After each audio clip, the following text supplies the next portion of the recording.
అధిక బరువుతో బాధపడుతున్నారా? బీ బెటర్ వారి గార్సినియా కంబోజియా వాడండి, బరువు తగ్గండి. వివరాలకి డిస్క్రిప్షన్ లోని లింక్ ని క్లిక్ చేయండి. मैंने आप सब से काफी बार बोला है कि हिंदुस्तान में लोकतंत्र पर आक्रमण हो रहा है और इसका हमको हर रोज नए नए उदाहरण मिल रहे हैं. सवाल मैंने एक ही पूछा था, फाउंडेशन पे जाता हूं. अदानी जी की शेल कंपनीज हैं, अदानी जी की शेल कंपनीज हैं, उसमें 20,000 करोड़ रुपया किसी ने इन्वेस्ट किया. अदानी जी का पैसा नहीं है, अदानी जी का इंफ्रास्ट्रक्चर बिजनेस है, पैसा किसी और का है. सवाल यह है, ये जो 20,000 करोड़ रुपए हैं ये किसके हैं? ये सवाल मैंने पूछा. मैंने पार्लियामेंट हाउस में प्रूफ देके, जो मीडिया रिपोर्ट से मैंने निकाला, अदानी जी और नरेंद्र मोदी जी के रिश्ते के बारे में डिटेल में बोला. रिश्ता नया नहीं है, रिश्ता पुराना है. जब नरेंद्र मोदी जी गुजरात के सीएम बने थे तब से रिश्ता है और उसके बहुत सारे पब्लिक प्रूफ्स हैं. हवाई जहाज में मैंने फोटो दिखाई, नरेंद्र मोदी जी बड़े कंफर्ट में बैठे हुए थे अपने दोस्त अपने मित्र के साथ, पार्लियामेंट में मैंने दिखाई. यह सवाल मैंने पूछा. मेरी स्पीच को एक्सपंज किया गया. मैंने स्पीकर को डिटेल चिट्ठी लिखी, पॉइंट बाय पॉइंट, कि मैंने कहा कि एयरपोर्ट्स अदानी जी को रूल बदल के दिए गए हैं. ये लीजिए रूल की कॉपी जिसको बदला गया है. चिट्ठी लिखी, कोई फर्क नहीं पड़ा. फिर मेरे बारे में मंत्रियों ने पार्लियामेंट में झूठ बोला कि मैंने विदेशी ताकतों से मदद मांगी. मैंने ऐसी कोई बात नहीं की है. मैंने कहा स्पीकर से, मैंने जाके कहा स्पीकर सर, पार्लियामेंट का नियम है कि अगर किसी मेंबर पर कोई एक्यूजेशन लगाता है तो उस मेंबर को जवाब देने का हक होता है. मैंने एक चिट्ठी लिखी, उस चिट्ठी का जवाब नहीं आया. दूसरी चिट्ठी लिखी, उस चिट्ठी का जवाब नहीं आया. फिर मैं स्पीकर के चेंबर में गया. मैंने स्पीकर सर से कहा, स्पीकर सर ये कानून है, ये रूल है, इन्होंने झूठा आरोप लगाया है, मुझे आप बोलने क्यों नहीं दे रहे हैं? स्पीकर सर मुस्कुराते हैं, कहते मैं नहीं कर सकता. और फिर उसके बाद आपने सबने देखा क्या हुआ. सवाल पूछना मैं बंद नहीं करूंगा.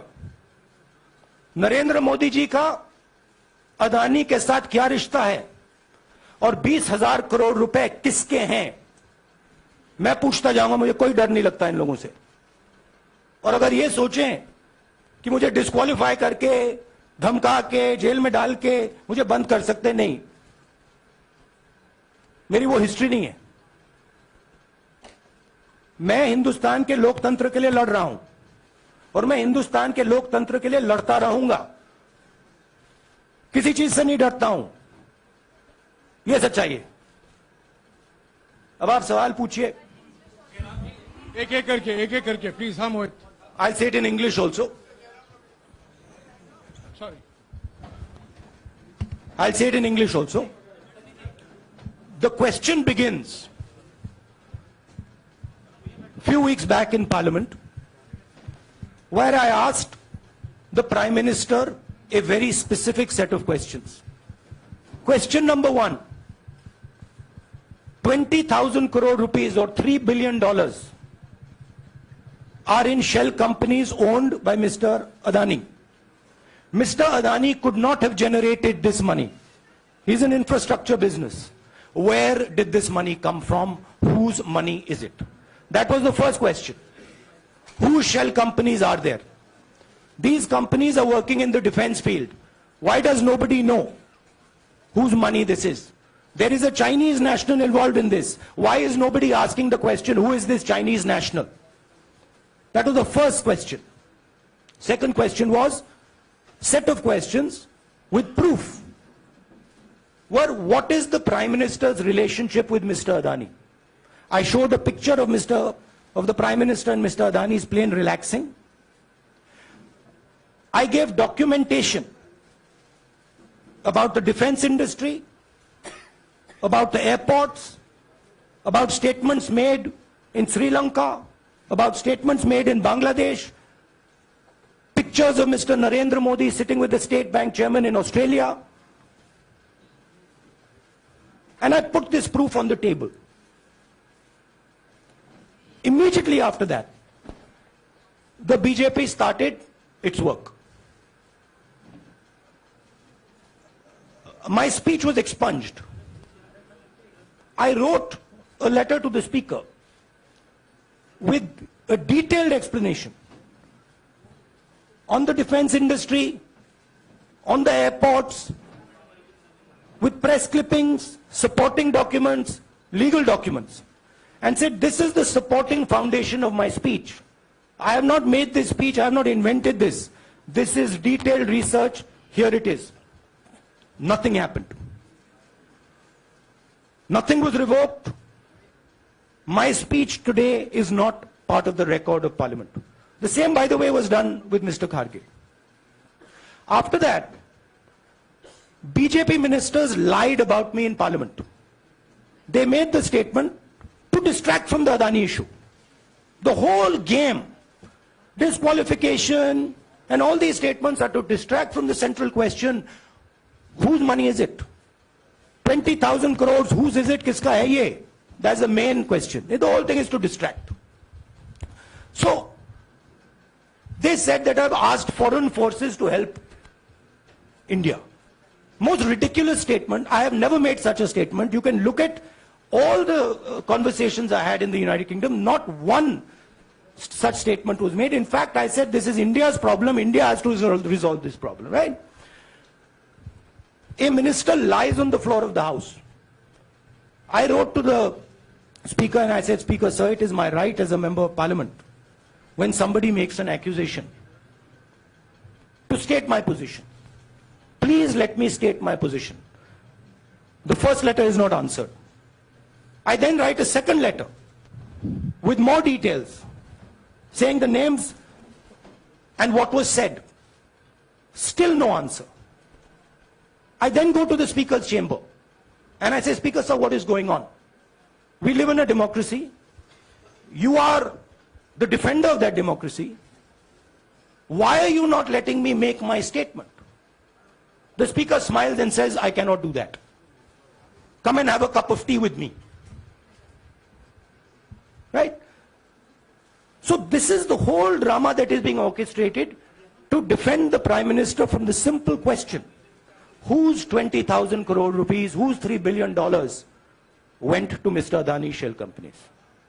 हाँ जी मोहित एक मिनट सबको मौका मिलेगा राहुल जी मोहित दुबे हूं मैं मेरा सवाल ये है कि आप शहीदों By the way, sorry, I just need to finish that.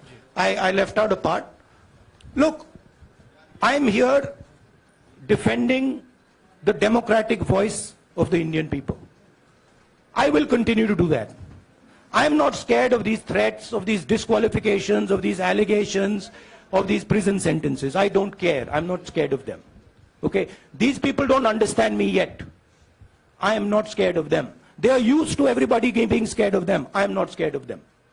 Right? And I will continue to ask the question, what is the Prime Minister's relationship with Mr. Adani? It is an old relationship. It is a relationship that began when he was Chief Minister of Gujarat. Mr. Adani constructed the idea of Resurgent Gujarat, organized all that.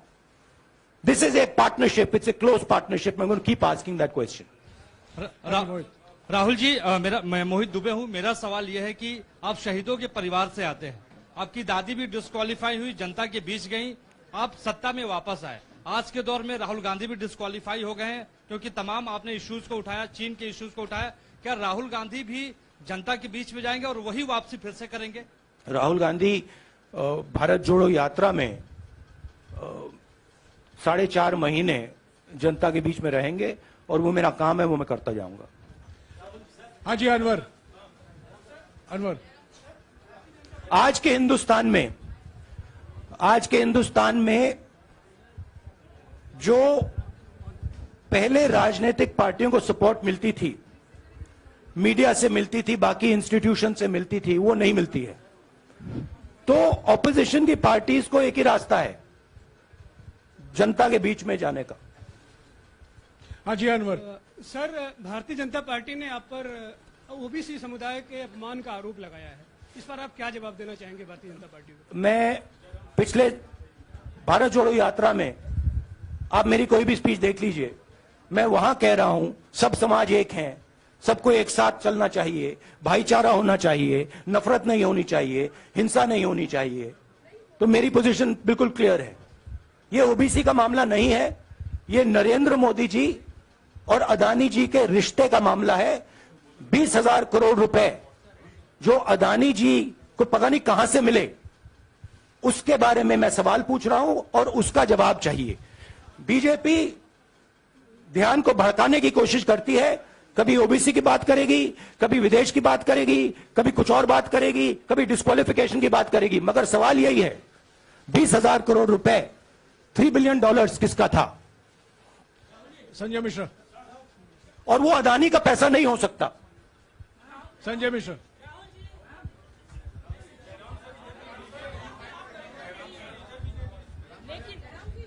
आपने कहा आप डरते नहीं हैं, लेकिन state के target पे हैं और स्टेट आपके खिलाफ है, पूरी स्टेट, पूरी मशीनरी आपके खिलाफ है। ऐसे में आपके सामने चैलेंजेस बहुत बड़ा है, तो रास्ता क्या है, रणनीति क्या है? देखिए भैया, चाहे स्टेट हो चाहे कुछ भी हो, मैं सच्चाई को देखता हूं, मुझे और किसी चीज में इंटरेस्ट नहीं है, मैं सच्चाई बोलता हूं। राजनीति में ये फैशनेबल बात नहीं है, मगर ये बात मेरे खून में है, मैं और कोई रास्ता निकाल ही नहीं सकता हूं। तो मेरा काम यह है, यह मेरी तपस्या है, जीवन की तपस्या है, उसको मैं करता जाऊंगा। चाहे मुझे डिस्क्वालीफाई करें, मारे पीटे, जेल में डाले, मुझे कोई फर्क नहीं पड़ता, मुझे अपनी तपस्या करनी है। इस देश ने मुझे सब कुछ दिया है, शांत हो जाइए। इस देश ने मुझे सब कुछ दिया है, प्यार दिया है, इज्जत दी है, इसलिए मैं ये करता हूं। हाँ Supriya. Sir, Rahul sir, BJP के जो लीडर्स आप पे अटैक कर रहे हैं उस पर आप क्या कहेंगे? और इसके अलावा वायनाड, वहां पर जब से खबर गई है वहां पे लोग बहुत डिसबिलीफ में हैं, प्रोटेस्ट भी इरप्ट हो रहा है, आप अपनी कॉन्स्टिट्यूएंसी के लोगों को क्या कहना चाहेंगे? नहीं, मैंने सोचा है कि मैं अपनी, देखिए मैंने कॉन्स्टिट्यूएंसी में भी बोला कि वायनाड के लोगों के साथ मेरा पारिवारिक रिश्ता है, फैमिली प्यार का रिश्ता है।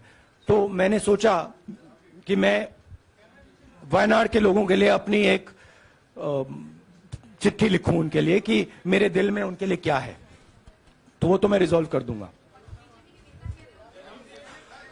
उनका, देखिए बीजेपी के नेताओं का काम यही है। देखिए वो सब नरेंद्र मोदी जी से डरते हैं, कारण आप जानते हो। नरेंद्र मोदी जी ने कहा कि देखिए ध्यान हटाना है, वो सब जानते हैं अदानी जी और नरेंद्र मोदी जी का रिश्ता, सारे के सारे जानते हैं क्या रिश्ता है, सब जानते हैं, मगर डरते हैं। तो अगर नरेंद्र मोदी जी ने उनसे कहा कि भैया ध्यान उधर करो, ध्यान उधर करेंगे। मगर सवाल यही है 20,000 करोड़ रुपए किसका है? हाँ जैनेंद्र। राहुल जी पूरी कांग्रेस पार्टी, सर पूरी कांग्रेस पार्टी ये कह रही है कि आप चाहे वो गुजरात की कोर्ट ने आपको सजा सुनाई या आपका निलंबन हुआ, ये सब कुछ केंद्र सरकार प्रधानमंत्री के इशारे पर हो रहा है। लेकिन बीजेपी कह रही है कि कानून ने अपना काम किया है। तो जो ये दलील है कि कानून ने आपको सजा दी है और उसी की वजह से आपका निलंबन भी हुआ है, इस पर आप क्या देखिए लीगल मैटर है, पर ये हुआ है? लीगल मैटर है। मैं हिंदुस्तान के लीगल सिस्टम को रिस्पेक्ट करता हूं। मैं लीगल मैटर पे इस प्रेस कॉन्फ्रेंस में बात नहीं करना चाहता हूं। हाँ संजीव, अगर आपके लीगल सवाल होंगे तो आप हमारी लीगल टीम से पूछ लीजिए। Sanjeev, No, look, please understand why I've been disqualified. I've been disqualified because the Prime Minister is scared of my next speech. He's scared of the next speech that is going to come on Adani, right? I've seen it in his eyes. So he's terrified of the next speech that is going to come, and they don't want that speech to be in Parliament. That's the issue. That is why, first the distraction, now the disqualification. Please don't be confused about this matter. There is a deep relationship between Narendra Modi ji and Mr. Adani. There is a question. 20,000 crore rupees have suddenly arrived in Mr. Adani's shell companies. Where has this money come from? Whose money is it? It is, some of these companies are defense companies. Why is the defense ministry not asking this question? Why is the defense ministry not asking the question? But please explain to us, whose money is this that is being spent on our drone development, that is being spent on our missile development, that is being spent on our ordnance production? Why is the defense ministry not asking this question? हाँ मंजरी,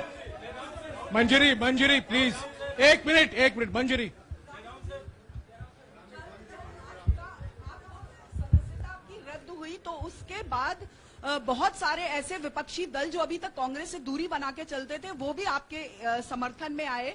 तो आपको क्या लगता है अब वो समय आ गया है जब सारे विपक्ष को एकजुट हो जाना चाहिए? मैं उन सब विपक्षी दलों का धन्यवाद करता हूं कि उन्होंने इस बात में हमारी सपोर्ट की और हम सब मिलके काम करेंगे। रंजीता, जिस बयान को लेकर आपको ये सजा सुनाई गई है, क्या आपको लगता है, आपको अफसोस है उस बयान को लेकर? क्या कहेंगे उस बयान पर? अब देखिए, अब ये लीगल डिस्कशन है, उस पे मैं टिप्पणी नहीं करना चाहता हूं क्योंकि ये कोर्ट में मामला है। मगर मैं जो भी सवाल उठाता हूं वो सोच समझ के उठाता हूं। हाँ जी, नीरज। राहुल जी, अभी कुछ ही दिन पहले लक्षद्वीप के सांसद मोहम्मद फैजल की सदस्यता गई थी और बाद में हाईकोर्ट ने स्टे कर दिया था। अभी उनकी मेंबरशिप रीइंस्टेट नहीं हुई है। देखिए, तो सुन लीजिए। हाँ। राहुल जी सुन लीजिए, अभी उनकी सदस्यता रीइंस्टेट नहीं है, लेकिन चुनाव आयोग ने चुनाव की घोषणा करने के बाद उसे रोक दिया था। अगर ऊपरी अदालत से आपको स्टे मिलता है तो आपको उम्मीद है कि लोकसभा स्पीकर भी आपकी सदस्यता को बहाल कर देंगे? मुझे उम्मीद में कोई इंटरेस्ट ही नहीं है। चाहे मुझे सदस्यता मिले ना मिले, मैं अपना काम करूंगा। अगर ये मुझे परमानेंटली डिस्क्वालीफाई कर दें तो भी मैं अपना काम करूंगा। अगर मुझे रीइंस्टेट कर दें तो भी मैं अपना काम करूंगा। मुझे कोई फर्क नहीं पड़ता मैं पार्लियामेंट के अंदर हूं या बाहर हूं, कहां हूं।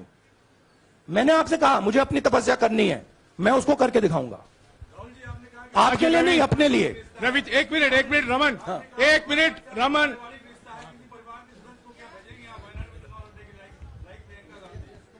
It is not up to me, it is up to Congress president कौन जाएंगे। राहुल जी मेरा सवाल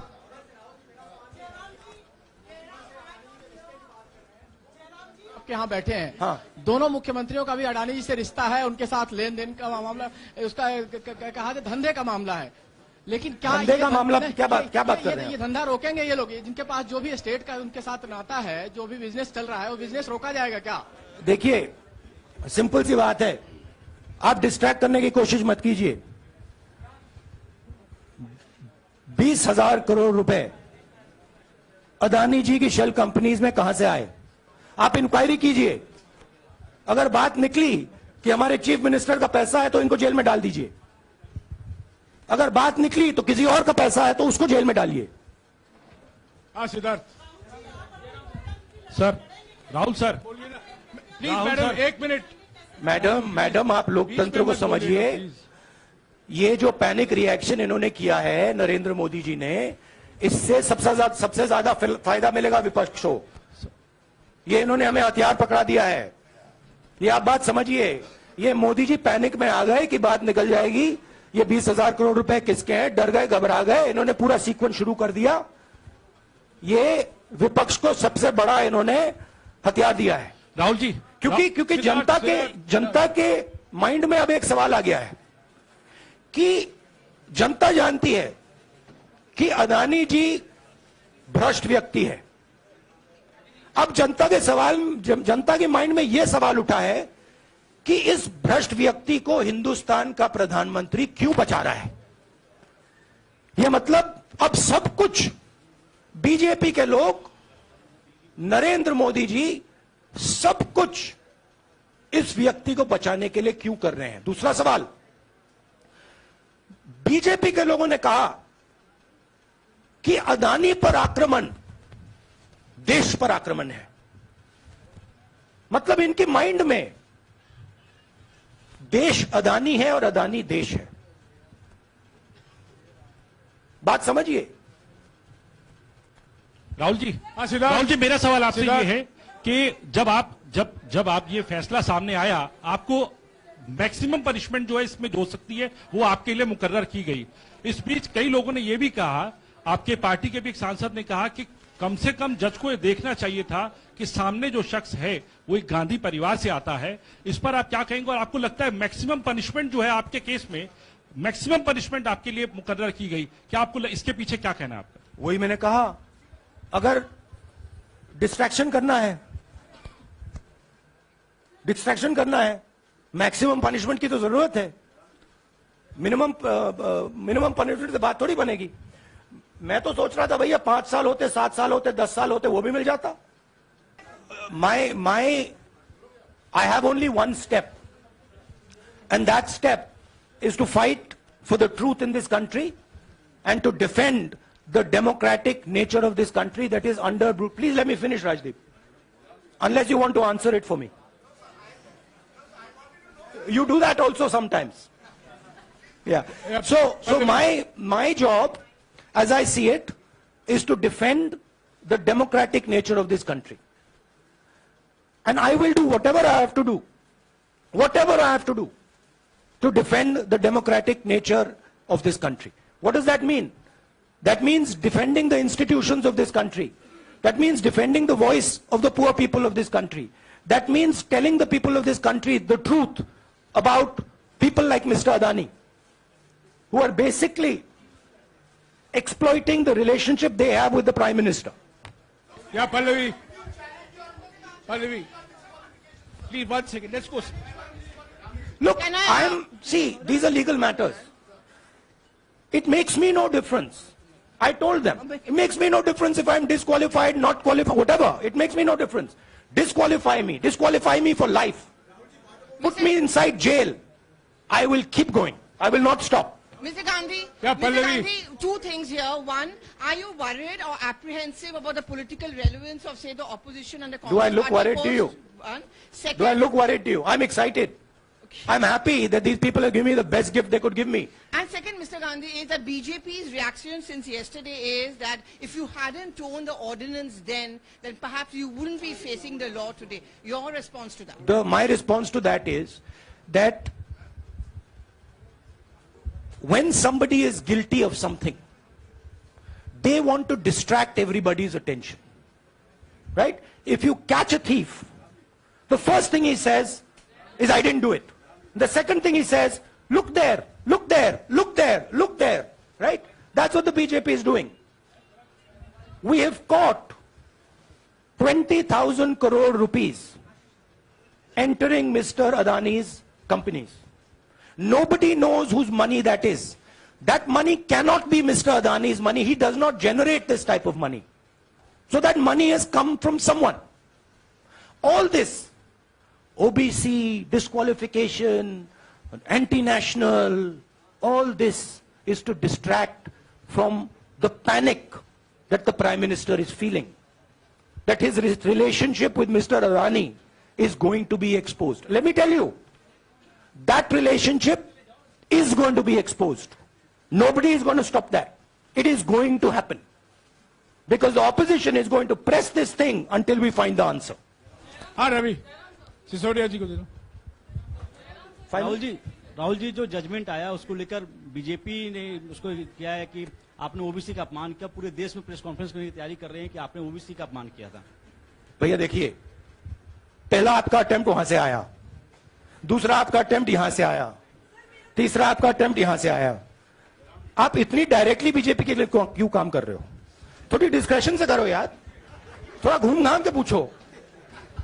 क्या आपको ऑर्डर दिया है क्या? देखो मुस्कुरा रहे हैं। घूम घाम मैं आपको उदाहरण देता हूं, आप थोड़ा घूम घाम के निकाल नुकुल के बोलो। देखो ऐसे बोलो पहले, राहुल जी, हाँ तो please if you want to work for the BJP, then bring a BJP flag symbol here and put it on your chest. Then I'll answer you the same way I answer them. Don't pretend to be a press man. Vikrant, Rahul ji, हवा निकल गई। Rahul ji, BJP के लोग बार बार ये बात कहते हैं कि आपने जब विदेश में जाके भाषण दिया तो उन्होंने कहा माफी मांग लेते। अभी कहा कि कोर्ट में आपसे कहा गया माफी मांग लेते। तो जब ये लोग कहते हैं राहुल गांधी माफी मांग लेते, तो राहुल गांधी क्या सोचते हैं? राहुल गांधी सोचता है मेरा नाम सावरकर नहीं है, मेरा नाम गांधी है। गांधी किसी से माफी नहीं मांगता। और मैंने कहा पार्लियामेंट हाउस में, कहा कि भैया मुझे बोलने दीजिए ना, एक बार तो बोलने दीजिए। 2 बार चिट्ठी लिखी, तीसरी बार मैं पर्सनली स्पीकर से जाके कहता हूं, स्पीकर सर प्लीज, आप डेमोक्रेसी के लोकतंत्र के आप प्रोटेक्टर हैं, मुझे बोलने दीजिए। मुस्कुरा के कहते हैं भैया मैं तो नहीं कर सकता। आप नहीं कर सकते तो कौन कर सकता है? शायद मुझे जाके मोदी जी से पूछना पड़े, वो तो करने नहीं देंगे। तो मेरा जो पॉइंट है, इस देश में लोकतंत्र खत्म हो गया है। इस देश के लोग जो इनके दिल में है, हमारे दिल में है, बोल नहीं सकते हैं। इस देश के इंस्टीट्यूशन पर आक्रमण हो रहा है। और उस आक्रमण का मैकेनिज्म क्या है? उस आक्रमण का मैकेनिज्म नरेंद्र मोदी जी और अदानी जी का रिश्ता है, वो फाउंडेशन है। मैं नरेंद्र मोदी जी पर सवाल नहीं पूछ रहा हूं, मैं अदानी जी पर सवाल पूछ रहा हूं। बीजेपी अदानी जी को क्यों प्रोटेक्ट कर रही है? आप नरेंद्र मोदी जी को प्रोटेक्ट कीजिए। मैं अदानी जी पे पूछ रहा हूं, आप अदानी जी को क्यों प्रोटेक्ट कर रहे हो? आप इसलिए अदानी जी को प्रोटेक्ट कर रहे हो क्योंकि आप ही अदानी हो।